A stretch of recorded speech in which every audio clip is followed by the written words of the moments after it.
어머님, 치매 시작이세요? 병원 좀 가보시는 게 어때요? 며느리의 차가운 목소리가 귀에 쟁쟁합니다. 불과 30분 전까지만 해도 어머님 편찮으신 데 없으세요? 라며 다정하게 웃던 그 입에서 나온 말이라고는 믿을 수 없었습니다. 저는 한정숙입니다. 올해 62입니다. 평생 교직에 몸담으며 수많은 아이들을 가르쳤고 정년퇴직 후엔 평범하게 아들 내외와 함께 살고 있습니다. 아니, 살고 있다고 생각했습니다. 하지만 지금 제 눈앞에서 펼쳐지는 이 악몽 같은 현실은 도저히 받아들일 수가 없었습니다. 며느리 윤지혜는 변호사입니다. 서울 강남의 유명 로펌에 다니는 촉망받는 변호사죠. 처음 아들 민우가 지혜를 집에 데려왔을 때 정말 기뻤던 기억이 납니다. 단정한 차림새에 예의 바른 말투, 그리고 무엇보다 똑똑하고 당찬 모습이 마음에 들었거든요. 평생 교육자로 살아왔기에 배운 사람, 똑 부러지는 사람을 좋아했습니다. 지혜는 제가 원하던 며느리의 모든 조건을 갖추고 있었습니다. 결혼 전까지 지혜는 정말 완벽했습니다. 주말마다 찾아와 제 손을 꼭 잡으며 어머님, 제가 민우 오빠 잘 모실게요라고 말하던 그 눈빛이 얼마나 진실되어 보였는지 모릅니다. 가끔 친구들에게 자랑하곤 했습니다. 우리 며느리 있잖아. 변호사인데 말이야. 그렇게 똑똑한 애가 우리 민우를 얼마나 잘 챙겨주는지 몰라. 친구들은 부러워했고 제 자식 농사가 성공했다고 믿어 의심치 않았습니다. 결혼 후 처음 1년은 평화로웠습니다. 아니, 평화로워 보였습니다. 지혜는 여전히 아들 앞에서 완벽한 아내였고 제 앞에서도 예의 바른 며느리였습니다. 하지만 미세한 변화들이 있었습니다. 말을 하면 지혜의 눈빛이 순간적으로 차갑게 식는 것, 제 의견을 묻는 아들에게 어머님 말씀도 좋지만 우리끼리 결정하자라고 말하며 대화에서 배제하는 것, 가리고 점점 더 자주 어머님은 쉬세요. 제가 다 할게요라며 집안일에서 소외시키는 것들이었습니다. 처음에는 며느리의 효심이라고 생각했습니다. 편하게 해주려는 거라고 믿었죠. 하지만 시간이 지날수록 그것이 배려가 아니라 배제라는 것을 깨닫기 시작했습니다. 손주를 안으려고 하면 어머님, 허리 안 좋으시잖아요. 제가 안을게요라며 아이를 빼앗아 갔고 밥을 하겠다고 하면 요즘 어머님 입맛이 없으신 것 같아서 제가 준비했어요라며 제가 만든 음식은 치워버렸습니다. 모든 것이 너무나 자연스럽고 친절한 말투였기에 이상하게 느끼는 것이 오히려 제 잘못인 것만 같았습니다. 결정적인 순간은 결혼 2년째 되던 어느 날이었습니다. 아들이 출장을 간 날 저녁 부엌에서 설거지를 하고 있었습니다. 지혜가 거실 소파에 앉아 노트북으로 일을 하고 있었죠. 조심스럽게 물었습니다. 지혜야, 저녁은 뭐 먹을까? 내가 된장찌개라도 끓일까? 그때 지혜가 노트북에서 눈을 떼지도 않은 채 말했습니다. 어머님, 굳이 안 하셔도 돼요. 어차피 맛없잖아요. 그 말은 너무나 무심하게 마치 날씨 이야기를 하듯 자연스럽게 나왔습니다. 순간 귀를 의심했습니다. 뭐라고? 되묻자 지혜는 그제야 쳐다보며 미소를 지었습니다. 아, 죄송해요. 제 말은 어머님이 편하게 쉬시라는 뜻이에요. 요즘 건강이 안 좋으신 것 같아서요. 하지만 그 미소는 눈까지 닿지 않았습니다. 차갑고 계산적인 눈빛이었죠. 그날 밤 잠을 이룰 수가 없었습니다. 며느리의 그 말투, 그 눈빛이 계속 머릿속을 맴돌았습니다. 그 이후로 지혜의 본색은 점점 더 노골적으로 드러났습니다. 아들이 없을 때면 완전히 다른 사람이 되었습니다. 어머님, 또 그 낡은 옷 입으세요? 좀 세련되게 입으시지. 어머님 말씀하실 때 좀 조용히 하세요. 제가 일하는데 방해돼요. 요즘 깜빡깜빡 하시는 거 보니 치매 오시는 거 아니에요? 이런 말들을 아무렇지 않게 던졌습니다. 처음에는 참았습니다. 며느리도 직장 스트레스가 많을 테니 이해해야 한다고 생각했죠. 하지만 지혜의 언행은 갈수록 심해졌습니다. 어느 날은 손주를 안고 있는데 지혜가 황급히 달려와 아이를 빼앗듯이 제품에서 꺼내더니 어머님, 아기 떨어뜨리시면 어떡해요? 나이 드시면 손에 힘이 없잖아요 라고 말했습니다. 평생 아이들을 가르쳤고 제 아들도 이 손으로 키웠습니다. 그런데 제 손주를 안는 것조차 못 믿어한다는 사실이 가슴을 찢는 듯 아팠습니다.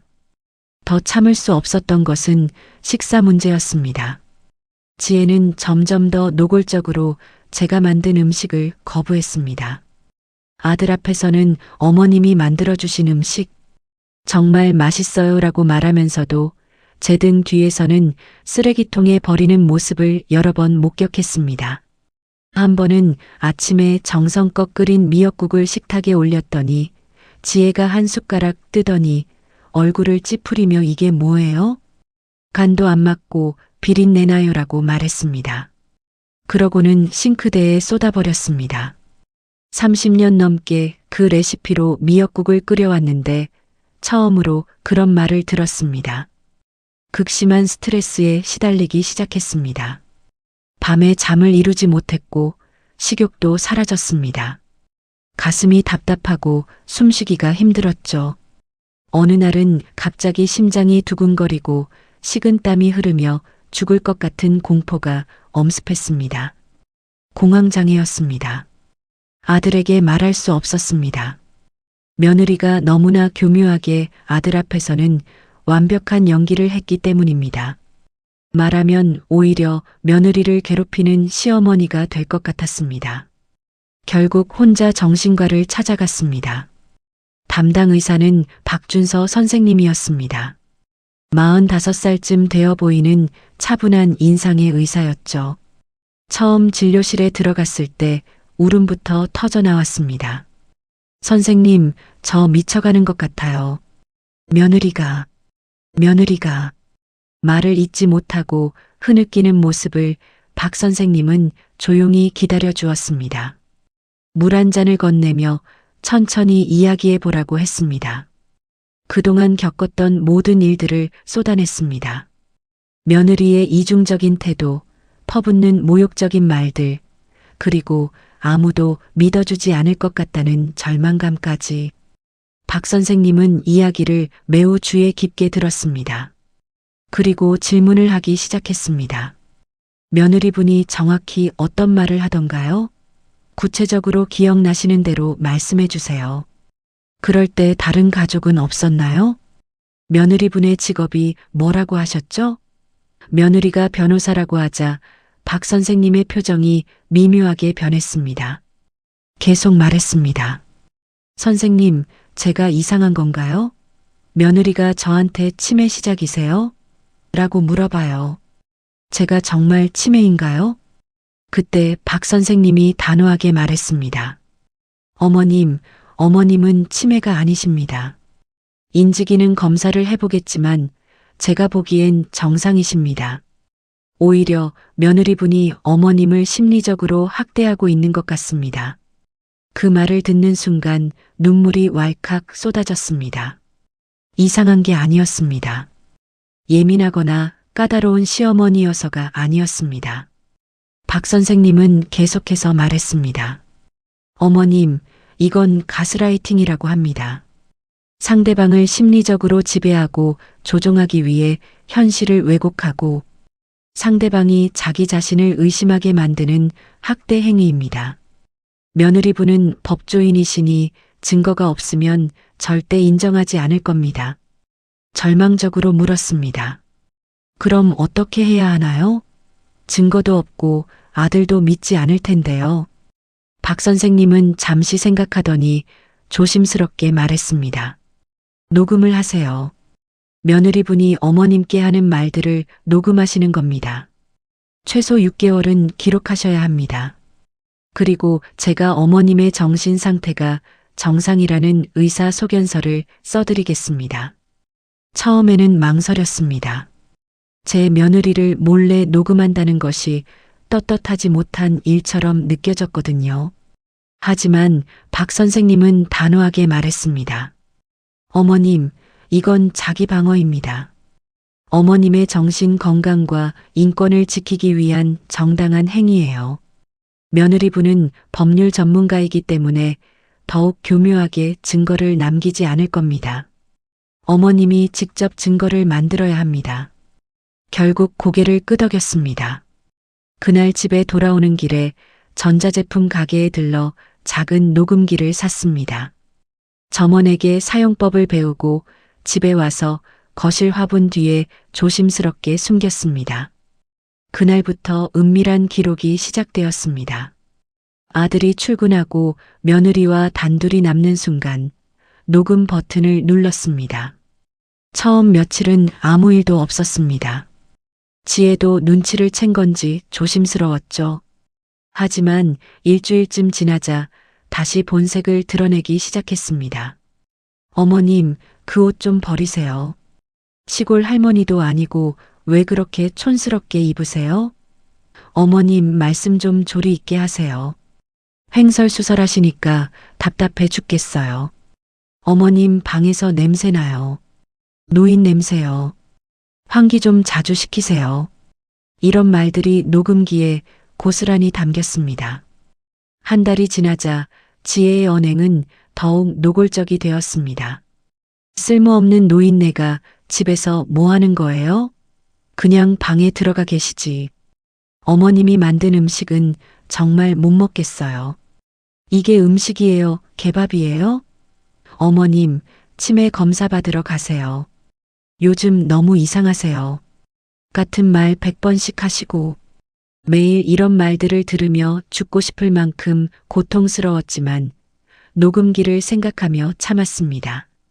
이것이 살아남을 수 있는 유일한 방법이었습니다. 2개월쯤 되었을 때 위기가 찾아왔습니다. 어느 날 지혜가 거실 청소를 하다가 화분을 옮기려는 것이었습니다.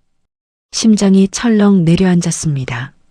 녹음기가 발각되면 모든 게 끝이었습니다. 황급히 달려가며 말했습니다. 지혜야, 그 화분은 내가 옮길게. 무거워서 내가 다칠 수 있어. 지혜가 의아한 표정으로 쳐다봤습니다. 어머님이요? 어머님도 허리 안 좋으시잖아요. 급한 마음에 거짓말을 했습니다. 아, 그 화분은 특별한 거야. 돌아가신 내 시아버지가 좋아하시던 난인데 함부로 옮기면 안 돼. 지혜는 코웃음을 쳤지만 다행히 화분에서 손을 뗐습니다. 그런 미신 같은 소리 하지 마세요. 요즘 누가 그런 거 믿어요. 하지만 더 이상 화분을 건드리지 않았습니다. 그날 밤 녹음기를 다른 곳으로 옮겼습니다.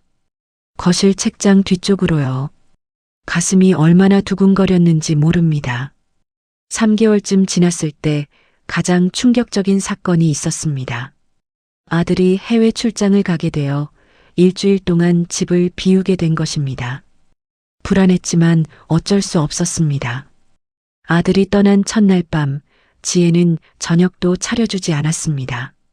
저녁 7시가 넘어 배가 고파 부엌으로 나가자 지혜가 소파에서 와인을 마시며 TV를 보고 있었습니다. 지혜야, 저녁은? 말하자 지혜가 째려보듯 쳐다보며 말했습니다. 어머님, 알아서 드세요. 전 어머님 식모가 아니에요. 민우 오빠 없으면 전 어머님 시중 안 들어요. 멍하니 서 있다가 냉장고에서 찬밥을 꺼내 물에 말아 먹었습니다. 그 모습을 보며 지혜는 비웃듯 말했습니다. 꼴 보기 싫으니까 방에 가서 드세요. 그날 밤 방에서 울었습니다. 하지만 녹음기는 모든 것을 기록하고 있었습니다. 일주일 동안 지혜는 완전히 투명인간 취급했습니다. 밥도 제대로 주지 않았고 말도 걸지 않았으며 거실에 나가면 왜 자꾸 나오세요? 방에 계시라니까요 라며 쫓아냈습니다.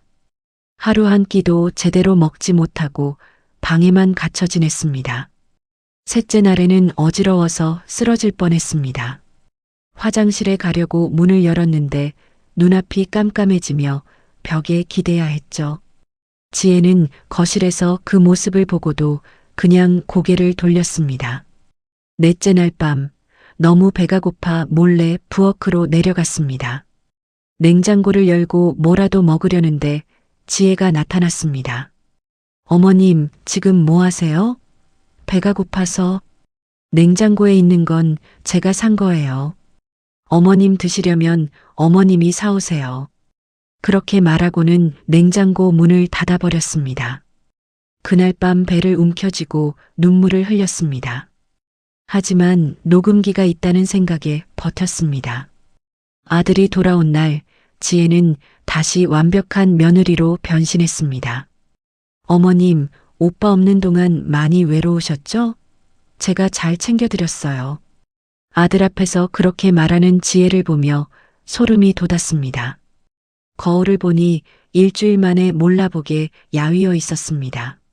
아들이 걱정스럽게 물었습니다. 엄마, 많이 마르신 것 같은데 괜찮으세요? 대답하려는데 지혜가 먼저 끼어들었습니다.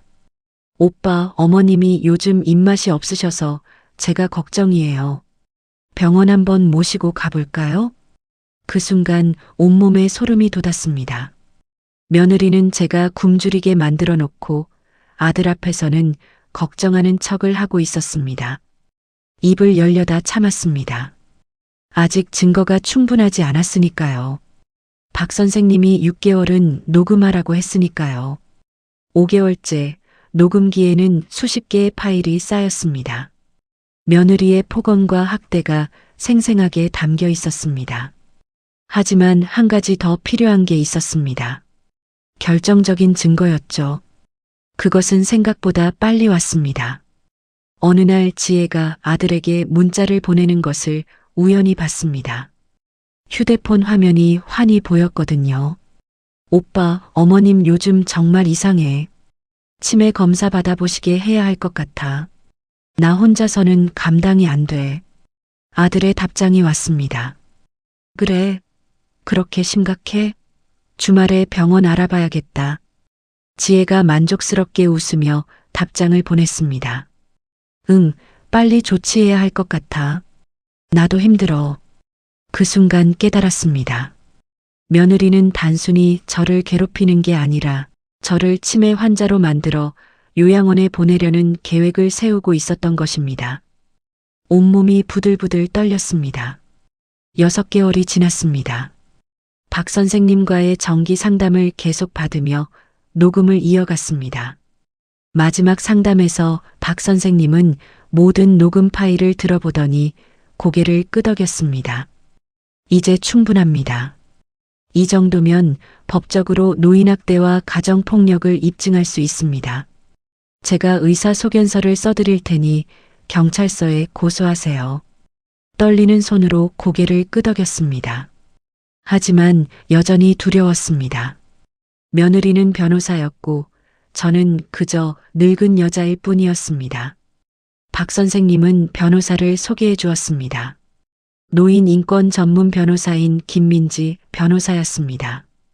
김 변호사는 녹음 파일을 모두 듣고 나서 분노에 찬 표정으로 말했습니다. 이건 명백한 노인학대입니다. 정서적 학대, 방임 모욕, 모든 것이 다 담겨 있네요. 어머님, 용기 내셔서 고소하셔야 합니다. 마지막으로 물었습니다. 제 아들은요? 제 아들이 저를 원망하면 어떡하죠? 김 변호사는 제 손을 꼭 잡으며 말했습니다. 아드님이 진실을 알게 되면 오히려 어머님께 감사할 겁니다. 어머님이 아드님을 구해주시는 거예요. 결심했습니다. 다음 날 아들에게 모든 것을 말하기로 했습니다. 저녁 식사 자리에서 떨리는 목소리로 말했습니다. 민우야, 엄마가 할 말이 있다. 아들이 고개를 들었고 지혜의 눈빛이 날카로워지는 것을 느꼈습니다. 준비해온 녹음기를 꺼내 재생 버튼을 눌렀습니다. 쓸모없는 노인네가 집에서 뭐 하는 거예요? 어머님 방에서 노인 냄새 나요. 치매 검사나 받으러 가세요. 며느리의 목소리가 거실에 울려 퍼졌습니다. 아들의 얼굴이 창백해졌고 지혜는 황급히 일어나 소리쳤습니다. 이게 뭐예요? 저를 몰래 녹음했다고요? 침착하게 말했습니다. 그래. 6개월 동안 내가 나한테 한 말들을 다 녹음했다. 이건 증거야. 아들이 떨리는 목소리로 물었습니다. 엄마, 이게 정말이에요? 지혜야, 이게 사실이야? 지혜는 순간 당황했지만 곧 변호사로서의 본능이 작동했습니다. 오빠, 이건 불법 녹음이에요. 법적 효력이 없어요. 그리고 어머님이 요즘 정신이 온전하지 않으세요. 제가 얼마나 어머님을 잘 모셨는데. 하지만 준비가 되어 있었습니다. 민우야, 이것 봐라. 박 선생님의 의사 소견서를 꺼냈습니다. 정신과 의사 선생님이 쓴 소견서야. 엄마는 정신적으로 아무 문제 없대. 오히려 며느리한테 학대받아서 공황장애가 생긴 거래. 아들은 소견서를 읽으며 눈물을 흘리기 시작했습니다. 엄마가 이렇게 힘들었어? 지혜는 필사적으로 변명했습니다. 오빠, 저를 믿어줘요. 어머님이 저를 싫어하셔서 이렇게 모함하시는 거예요. 하지만 아들은 더 이상 지혜를 보지 않았습니다. 그는 제게 다가와 무릎을 꿇으며 말했습니다. 엄마, 미안해요. 제가 몰랐어요. 제가 엄마를 지켜드렸어야 하는데. 저는 아들을 꼭 안았습니다. 괜찮다. 이제 괜찮아. 다음 날 저는 김민지 변호사와 함께 경찰서로 갔습니다. 노인학대와 가정폭력으로 정식 고소장을 제출했습니다. 경찰은 녹음 파일과 의사 소견서를 검토한 후 사건을 접수했습니다. 며느리 윤지혜는 조사를 받게 되었고 변호사였던 그녀는 법정에 피고인으로 서게 되었습니다. 재판 과정은 길고 고통스러웠습니다. 지혜는 끝까지 부인했고 제가 치매 초기라고 주장했습니다. 하지만 6개월치의 녹음 파일, 박준서 의사의 소견서와 증언, 그리고 제 아들의 증언은 강력했습니다. 판사는 최종 판결에서 이렇게 말했습니다. 피고인은 법률 전문가로서 자신의 지위를 이용해 노인을 학대하고 심리적으로 고문했습니다. 이는 매우 중대한 범죄입니다. 노인학대방지법과 가정폭력 범죄의 처벌 등에 관한 특례법 위반으로 벌금 500만 원과 피해자에 대한 2년간 접근 금지를 명합니다. 망치 소리가 울렸고 저는 비로소 한숨을 내쉬었습니다. 법정을 나서는 지혜에게 저는 마지막으로 말했습니다. 변호사면 다해요? 법은 진실 편이더군요.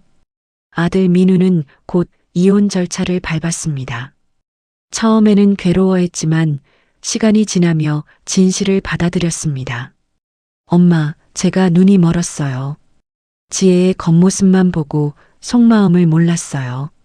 저는 아들을 위로했습니다. 내 잘못이 아니야. 사람은 누구나 속을 수 있어. 중요한 건 진실을 알았을 때 바로잡는 거지. 이혼이 확정된 후 저와 아들은 새로운 시작을 했습니다. 작은 아파트로 이사를 가서 단둘이 살기 시작했습니다. 처음에는 서로 어색했지만 시간이 지나며 진짜 가족의 의미를 깨달았습니다. 박준서 선생님께는 정말 감사했습니다. 선생님이 아니었다면 저는 아마 정말로 미쳐버렸을지도 모릅니다. 마지막 진료에서 선생님은 말했습니다. 어머님, 정말 용기 있으셨습니다. 많은 노인분들이 가족에게 학대받으면서도 참고 사세요. 하지만 어머님은 싸우셨어요. 존경합니다. 저는 눈물을 닦으며 대답했습니다. 선생님 덕분입니다. 선생님이 제 말을 믿어주지 않았다면 저는 지금쯤 정신병원에 있었을 거예요. 지금 저는 63입니다. 1년이 지났습니다. 아들은 새로운 사람을 만나 조심스럽게 연애를 시작했습니다. 이번에는 제가 먼저 말했습니다. 민우야, 천천히 해. 사람은 겉모습이 아니라 시간을 두고 봐야 해. 아들은 웃으며 대답했습니다. 알아요, 엄마. 이번엔 제대로 볼게요. 저는 정신과 상담을 받지 않습니다. 공황장애는 서서히 나아졌고, 이제는 밤에도 편히 잠을 잘 수 있습니다. 가끔 친구들을 만나면 이 이야기를 합니다. 내가 이런 일을 겪을 줄 누가 알았겠어. 하지만 포기하지 않아서 다행이야.